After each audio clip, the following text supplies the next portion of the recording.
At least 10 people have now died after a strike on the residential area in the Ukrainian city of Lviv.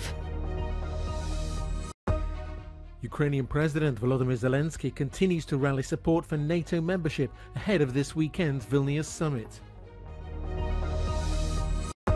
Elections in Spain raise concerns over how the country will handle its presidency of the Council of the EU. As the holiday season begins, how is France's tourism industry coping after a week's unrest?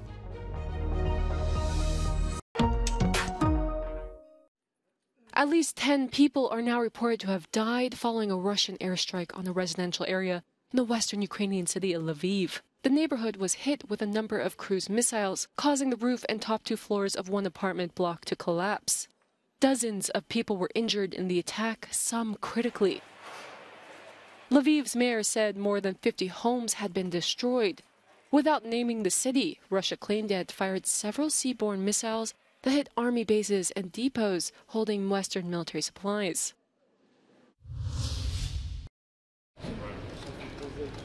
The Ukrainian president has continued to rally support for his hope of being formally invited to join NATO. A few days before the Vilnius summit, Volodymyr Zelensky has taken his message to Bulgaria, where he offered thanks for the support in the face of Russian aggression. Дуже важливо, що у час найбільшої у цьому столітті дійсно моральної кризи в Європі Болгарія є захисницею свободи та противницею абсолютно геноцидної політики тих, хто не відкидає правди, не став ігнорувати зло і зрештою обрав моральний шлях. The Bulgarian Prime Minister responded by speaking about the future of Ukraine within the Atlantic Alliance. Независима и суверенна Украина е ключова за евроатлантическата сигурност и сигурността в региона. Русия трябва да се изтегли безусловно от украинската територия в нейните международно признати граници, както и да понесе съответната отговорност, включително и за военни престъпления. Although the Bulgarian parliament approved the declaration in support of Ukraine's NATO membership, the country's president spoke of peace. Водещите усилия да бъдат за постигане на мир. Аз вярвам, че ние не сме в момента използвали всички средства на дипломацията. І питання навіть не в тому, що Путін веде війну проти нас. Питання в тому, що він не просто веде війну. Він не заспокоїться, поки нас не вб'є. Ви з ним не домовитесь. Zelensky left in a hurry, heading for Prague and on Friday to Istanbul to continue building support. In just over 2 weeks, Spain will vote in snap elections that could disrupt its presidency of the Council of the EU, which began at the start of the month. The polls show a possible change in government, with power falling into the hands of the right-wing People's Party that could see it partner with the far-right Vox. But this isn't causing the President of the European Commission, Ursula von der Leyen, to lose faith. Whatever the results of the elections are, I trust that the Spanish government and the institutions will be able to deliver an effective presidency, and I have full confidence in Spain's deep European spirit. The summer holidays and process of government formation, which could take months or even lead to new elections, risk drawing Spain's attention away from Brussels, watering down any plans the country had for its presidency. The semester, which always lasts for 6 months, is the last complete one before the European elections in June 2024 and includes many legislative files that are close to completion. The team in charge of them has been appointed by the current government, and changing it before December could bring an air of uncertainty to it all. For this analyst, the core of the presidency won't be affected, but there could be some changes. Sí que es verdad que luego las características de un presidente u otro puede afectar a esa vocación de liderazgo, y en los últimos años hemos visto que ha habido una voluntad expresa de ese liderazgo, de pronunciarse ante los retos como la pandemia o, por ejemplo, la invasión rusa de Ucrania, que en un principio puede parecer que es un asunto que no es prioritario para España, y España ha querido ejercer un liderazgo. En este sentido, pues sí que queda por ver si quien va a ostentar la presidencia del gobierno a raíz de las elecciones anticipadas del 23 de julio quiere mantener esa voluntad de liderazgo, y eso pues está por ver y lo sabremos en los próximos meses. It's not the first time a country holds elections in the middle of their presidency.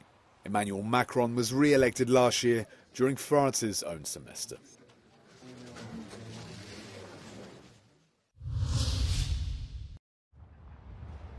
Twitter is threatening to sue Meta over what it claims is unlawful use of trade secrets and intellectual property in its new Threads app. Lawyers for the company have accused its main rival of hiring former employees to use their insider knowledge to create a copycat social media product. Threads was launched on Thursday and acquired some 10 million users within the first couple of hours. CEO of Meta Platforms Mark Zuckerberg has acknowledged creating his new app to compete in a market traditionally dominated by Twitter.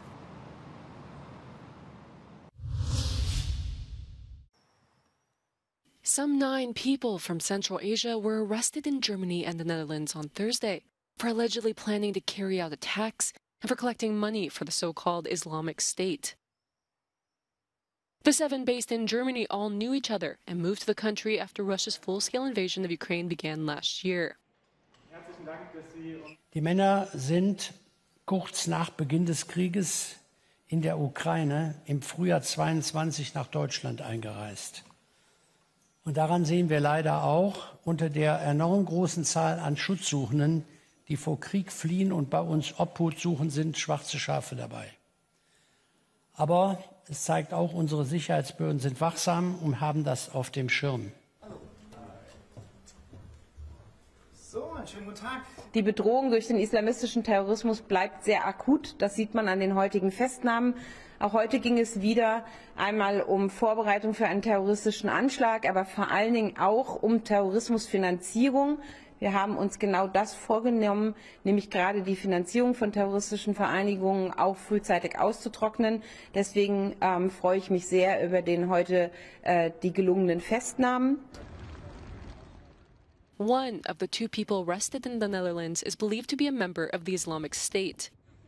In May, the Netherlands' anti-terrorism agency reported that the threat of an attack in the country had increased, and that the same was true across Europe. And it said that a possible attack in the country was plausible.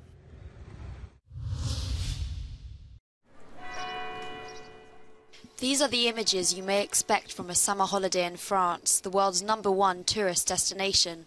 But they're far from the scenes people have been faced with recently. A wave of unrest spread through the country after 17-year-old Naël was shot dead by a police officer near Paris. Lyon, a city in the southeast of France, attracts over 1 million tourists every year. On a fait le plus petit samedi soir de l'affaire depuis 3 ans.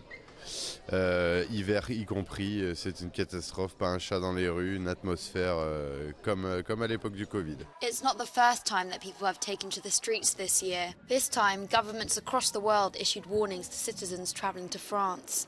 But according to France's Federation for Tourism, the latest wave of riots has had a limited impact. La violence s'est passée essentiellement sur des commerces et non pas sur des établissements de tourisme. Some tourists were caught in the heat of the action. J'ai entendu des pétards, comme des coups de pistolet, je sais pas quoi exactement en fait ce que c'était.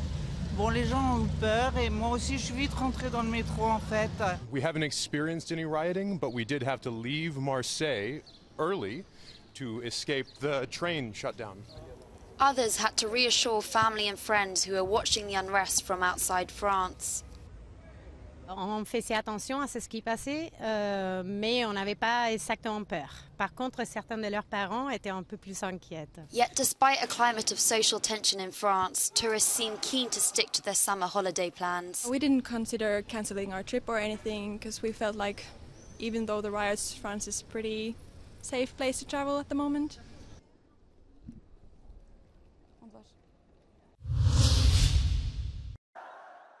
White shirts, red sashes and lots of wine. A euphoric crowd in Pamplona celebrated the beginning of Spain's bull running festival, the San Fermines. Thousands of people dressed in the traditional costume to attend the Chupinazo, the launching of a firecracker that announces the beginning of the festival.